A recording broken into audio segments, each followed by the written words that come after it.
مش كل حد بيعيط قدامك فده معناه ان هو فعلا محتاج. في ناس بتعمل اي حاجه عشان بس توصل للي هي عايزاه.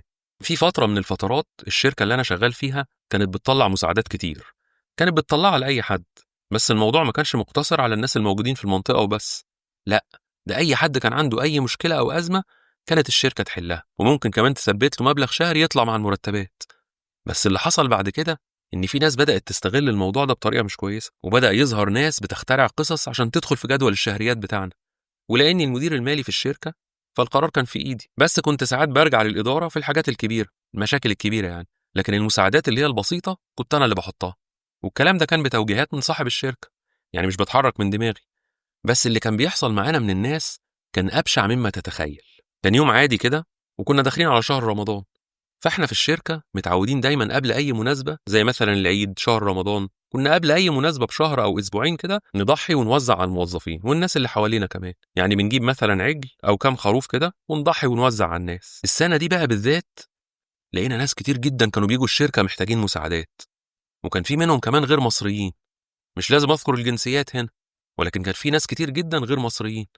بس طبعا القصة ملهاش علاقة بالجنسيات والكلام ده، القصة دي موجهة لفكرة معينة اللي اتقالت في أول الفيديو. الحالة الأولى كانت واحدة ست من جنسية تانية غير المصرية، وكانت جاية بتعيط وفي حالة نفسية سيئة جدا، لأنها كانت جاية هنا مصر تعمل عملية لابنها، وبعد ما تخلص العملية تاخد ابنها وترجع بلدها.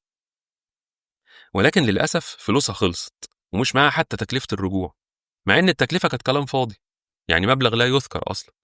والحسن حظها في المرة دي إن صاحب الشركة كان موجود. هي فكرة الشهريات أو المساعدات أو المعونات اللي كنا بنطلعها من الشركة كانت فكرته هو كان بيعمل كده ليه؟ لأن كان عنده يقين إن الحكاية دي بتخلي بوابة الخير تتفتح قدامه، وإن هو كل ما كان يعمل الموضوع ده كان بيلاقي كل حاجة متسهلة على الآخر. المهم لما الست دخلت الشركة طلبت تقابل صاحب الشركة على طول من غير ما تقول هي عايزة تقابله ليه. ولما دخلت علينا كان شكلها صعب جدا، وحتى صاحب الشركة ما تناقش معاها، على طول قال لها المطلوب كام. وهي كانت بتتكلم معانا يعني وهي متشحتفة من العياط، كان باين جدا إنها مش بتكذب، ولا يمكن حد يكذب الدموع بتاعتها إلا لو حد جاحد. المهم إن صاحب الشركة قال لنا نطلع لها الفلوس بس، ولأن كل اللي موجودين في وقتها ما كانوش شايفين الرؤية اللي هو كان شايفها صاحب الشركة، اللي هي موضوع المساعدات، يعني بمبدأ اعمل خير وارميه في البحر وبعدها ربنا يفتح لك أبواب الرزق، للأسف قررنا كلنا نغلس على الست دي من غير طبعا ما صاحب الشركة يعرف. وانا عايز اقول لكم ان انا متضايق جدا من نفسي وانا بقول لكم الكلام ده، لاني كنت واحد من الناس اللي كانوا بيغلسوا عليها. اول حاجه قلت لها انا مش هينفع اديك الفلوس دي في ايدك، انا هبعت معاكي حد من الشركه يروح يدفع لك ثمن التذكره، التذكره هتبقى باسم الشركه عشان ما تقدريش تغيريها. مش عارف ايه اللي خلاني وقتها اعمل كده، على فكره الكلام ده كان قريب قوي، يعني تقريبا سنه 2018، فانا مش عارف ازاي كنت بفكر بالطريقه دي. المهم ما علينا، ربنا يكفر عن سيئاتنا، احنا بشر واكيد بنغلط يعني. المهم رحت باعت معاها واحد من الشركه عشان يروح يدفع لها التذكره، ولما الشخص ده راح ودفع التذكرة اتفاجئ إن الست دي مبسوطة جدا وما كانتش معترضة خالص، بالعكس ده هي ما كانتش مصدقة إن المشكلة بتاعتها اتحلت خلاص، وقعدت تدعي لنا كلنا بما فيهم الناس اللي غلسوا عليها.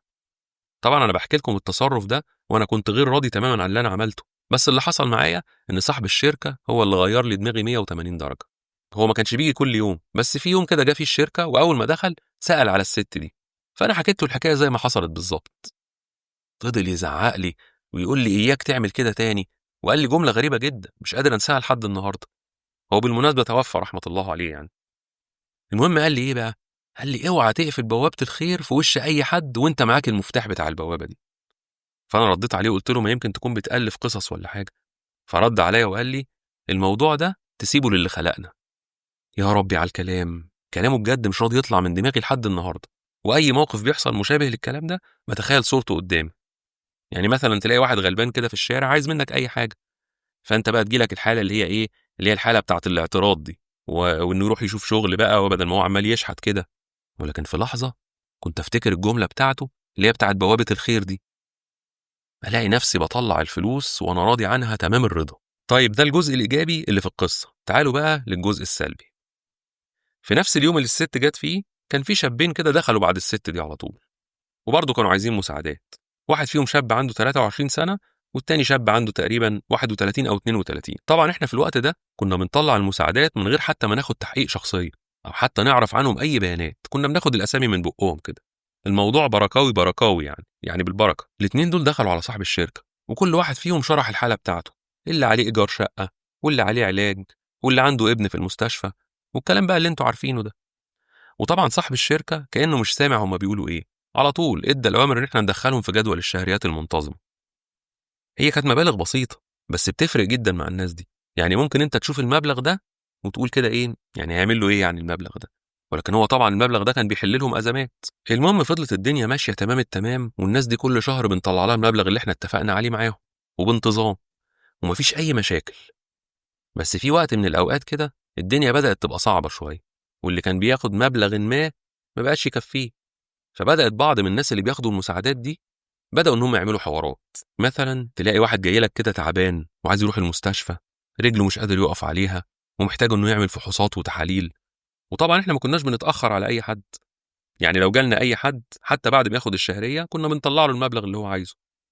وفي الوقت ده كان المكان بتاعنا كان عنده الامكانيه الكامله انه يطلع المساعدات دي، مفيش اي مشاكل خالص، يعني مفيش مشكله خالص منها.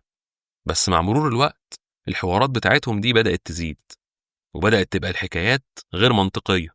ده غير ان كمان ظهرت شويه حاجات كده خلتنا ناخد بالنا كويس قوي من ان 3/4 الناس اللي بتيجي بتعمل علينا حوارات.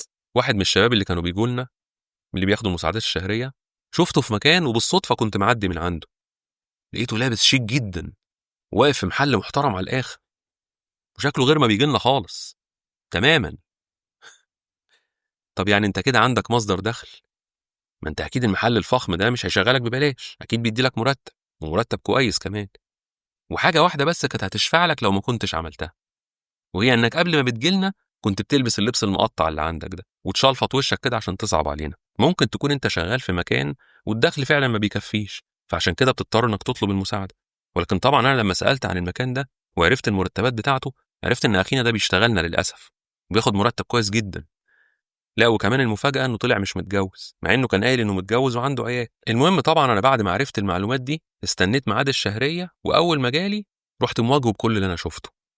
طبعا كان جاي كالعاده باللبس المقطع والريحه الغريبه اللي كانت طالعه منه دي، اللي لا يمكن اصلا يكون بيقف في المحل اللي هو بيشتغل فيه وهو حاططها. سالته انت ليه بتعمل كده؟ قعد يعيط ويطلب ان انا سامحه وانه مش هيعمل كده تاني. بس طبعا انا ما كنتش وقتها بعرف ادي فرص، ورحت لاغي الشهريه بتاعته فورا. بس ما رضيتش احكي لحد عن اللي شفته، قلت خلاص كفايه اني قفلت عليه المصدر ده وخلاص، وده كفايه. طبعا اكتبوا لي في الكومنتات رايكم في التصرف بتاعي ده، وتعمل ايه لو كنت مكاني. الشاب التاني بقى قصته اصعب واصعب من الكلام اللي انتوا سمعتوه، لانه كان دايما بيجي بمشاكل صحيه. يعني ساعات تلاقيه داخل دراعه مكسور، وساعات تلاقيه عامل عمليه في عينه ومغطي عينه كده. واخر مره كان جايب سبب رهيب لا يمكن اي حد يسمعه ويرفض انه يساعده. كان جايب ايه بقى؟ كان جايب اوراق معاه من المستشفى بان ابنه عنده فشل كلوي، وكان واضح من الاوراق ان ابنه ده عنده 8 سنين. طبعا هو كان محتاج مبلغ كبير جدا عشان يعالج ابنه، وانا في الوقت ده استشرت فريق العمل اللي حواليا واتفقنا نطلع له الفلوس، ورحنا مطلعين له الفلوس وخدها ومشي. بس بعد فتره رجع تاني وطلب مبلغ جديد، بس المره دي بقى كانت الحاله المرضيه مراته، وبرضه كان جايب اوراق معاه، ورحنا مطلعين له المبلغ المطلوب وكله تمام. وقعد ماشي على الحال ده بتاع شهرين او 3 كده، يعني بمعنى كل شهر يجي يستلم المساعده بتاعته اللي هي الشهريه الثابته، وبعدها بكام يوم كده يجي عامل حوار: ابني تعبان، مراتي تعبانه، هو نفسه تعبان، وحوارات كتير جدا. بس صعب ان اي حد يتخيل انها كذب، لحد ما عمل حركه هي دي اللي كشفته. معلش يا جماعه انا عارف ان انا بقطع لكم الاندماج بتاعكم، بس انا عايز افكركم انكم تدوسوا لايك، لان انا بعمل المحتوى ده وبتعب عليه والله، وباذن الله يعجبك. يا ريت تدوس لايك علشان احس ان المجهود اللي انا بعمله ده انت بتقدره. والناس اللي بتقول ان زرار اللايك مش شغال، الغي الاشتراك وارجع اشترك تاني من اول وجديد. ويلا نكمل. صاحبنا ده كان جاي ومعاه اوراق من معهد الاورام. هو احنا اصلا ما نعرفش اسمه، فانت ازاي هتتاكد ان الاوراق دي سليمه او مش سليمه؟ احنا كلنا بنطلع المساعده لوجه الله وخلاص، بقى في اقتناع ورضا كامل بالكلام ده. بس للاسف الطمع قل ما جمع.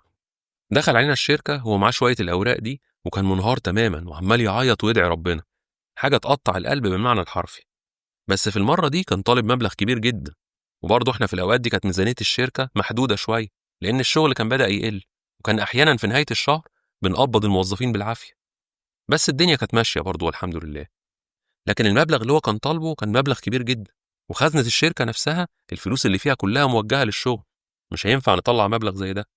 وبعدين كمان من ناحية تانية احنا مش مطالبين نتحمل بمصاريفه كلها بالكامل، لأن القاعدة الأساسية اللي لازم الواحد يحطها في دماغه إنك بتساعد الناس دي لوجه الله، بس بما يتناسب مع إمكانياتك.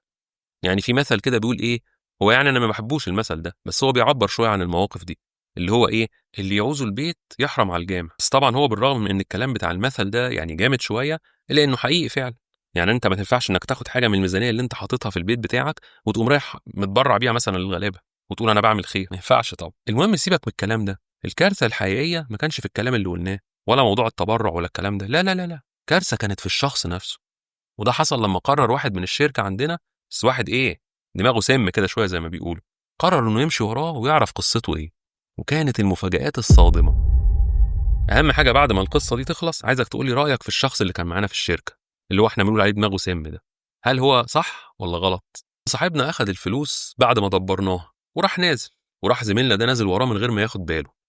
فضل الشاب ماشي وزميلنا ماشي وراه، وبعدين جه عند حته كده وراح الولد ده راح قاعد على قهوه، وزميلنا واقف من بعيد بيراقبه.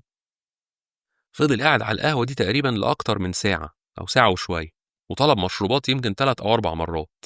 وبعد كده راح قايم وماشي، وبعد القهوه بشويه راح داخل عماره كده شكلها كويس. طبعا زميلنا كان هيتجنن وعايز يعرف هو ساكن فين، او هو بيعمل ايه ولا بيشتغل ايه.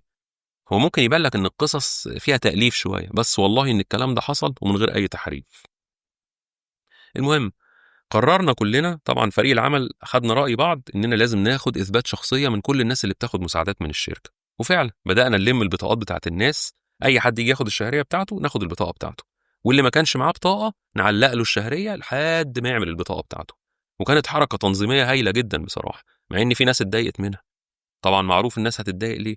نرجع بقى لصاحبنا الغامض اللي فاجئنا بحته حركه بعدها اتكشف على طول. بس هي حركه اعتقد ان معظمكم مش هيتخيل ان في انسان عادي ممكن يعملها. دخل علينا الشركه بالاوراق المعتاده، بس المره دي بقى كان المفروض يدينا البطاقه الشخصيه بتاعته، ولكن هو قال لنا ان معهوش بطاقه. فالمحاسب اللي ماسك الخزنه رفض يديله الفلوس، ووراله البيان اللي احنا مطلعينه بان ممنوع صرف اي مبالغ الا بتحقيق الشخصيه. قعد يتحايل عليه، ولكن المحاسب طبعا رفض تماما.